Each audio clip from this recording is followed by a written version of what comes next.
finále, aké tu ešte nebolo. Diel číslo 6, Slovan s majstrovským mečbalom, ale Nitra v snahe o to sériu otočiť. Harris môže pokračovať.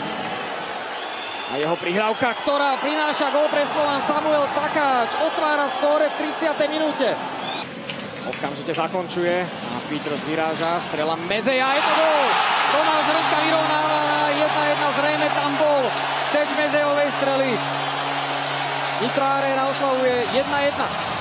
Depucio Haščák je pred bránkou a dostáva prihrávku, lenže vo vzduchu trafil síce puk, ale nie bránku Honzíka. Ešte Haščák tečuje strelu od modrej čiary.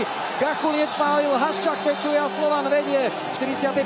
minút. Druhý, no Nemec môže i tak vyviesť puk ďaleko. Jeho strieľaná prihrávka a je z toho vlastne docerčená, ale Šimon Nemec autorom gólu na 2-2. Masívne skandovanie domácich tribún, lenže v defenzíve sú práve nitrianskí hráči. Tak sa pošmykol a tečuje Harris strelu od Goliana, ale zrejme to bol práve Golian, ktorý zakončuje ako autor. Vyskúša to prihrávku cez Chytnára, Milan Chytnár môže streliť prvý gól v play-off, aj sa mu to darí. 4-2, minútu a 57 sekúnd pred koncom tretej tretiny.